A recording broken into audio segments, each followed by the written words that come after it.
দেশের ভারসাম্য রক্ষা করে আমদানি রপ্তানি বাণিজ্য। বিশ্বের বিভিন্ন দেশ থেকে আমদানি রপ্তানি বাণিজ্যে বিভিন্ন ধরনের পণ্য আমদানি রপ্তানি হয়ে থাকে। এক্সপোর্ট ইম্পোর্টের কেমন চলছে বন্দরগুলোতে, কি বলছেন বন্দর কর্তৃপক্ষ সহ বন্দর ব্যবহারকারীরা, শুনবো তাদের কথা। গত 7 মাসের ব্যবধানে আমাদের যে আমদানি সেটি স্বাভাবিক রয়েছে, কিছুটা অল্প কিছুটা হয়তো কমেছে, কিন্তু রপ্তানি কিছু কমেছে। আর যে যাত্রী প্যাসেঞ্জার যাতায়াত ভিসা জটিলতার কারণে এটি অনেকটাই কমেছে। আমি আশা করি যে এটি খুব দ্রুতই স্বাভাবিক হয়ে যাবে ইনশাল্লাহ। গত 7 মাসের তুলনায় ওভারঅল বেনাপোল বন্দর দিয়ে আমি অবশ্য একেবারেই নতুন যোগদান করেছি, তারপরেও আমার কাছে যতটুকু ডেটা গত 4 দিনে এসেছে, ওভারঅল প্যাসেঞ্জার যাতায়াত অর্থাৎ যাত্রী যে যাতায়াত এটা কমেছে। কিন্তু সরকার যে সিদ্ধান্ত যখন যেভাবে আমাদেরকে দিবে আমরা সেভাবেই কাজ করব। সরকার যেভাবে শুল্ক আরোপ করে ঠিক সেভাবেই আমাদের কাস্টমস থেকে শুল্ক আদায় করা হয়।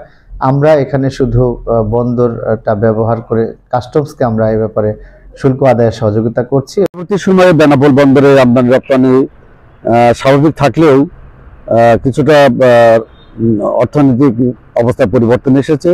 সেটা হচ্ছে যে রাজস্ব আদায় কম হয়েছে এবং রপ্তানি অনেক কমে গেছে। এর দুটি কারণ বলে আমি মনে করি। প্রথমত কারণ হচ্ছে যে দেশের ডলার সংকট এবং ডলারের উচ্চ মূল্য।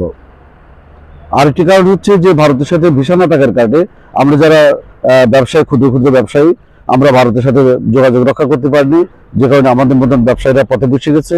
আমরা ভারতের কাছ থেকে কোনো যোগাযোগ রক্ষা করতে পারিনি, যে কোনো মালামাল আনতে পারিনি।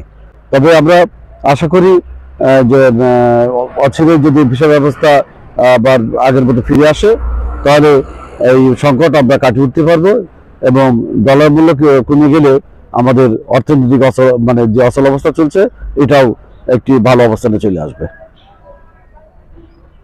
আসছি বিভিন্ন রকমের মাল নিয়ে আসি, চাল নিয়ে আসি, ম্যাশ নিয়ে আসি, তবে আগে যেভাবে আসতো তার থেকে ওনাদের কম আসে।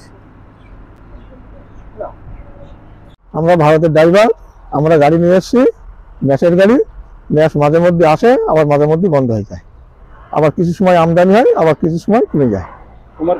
কাস্টমস থেকে শুল্ক আদায় করা হয়।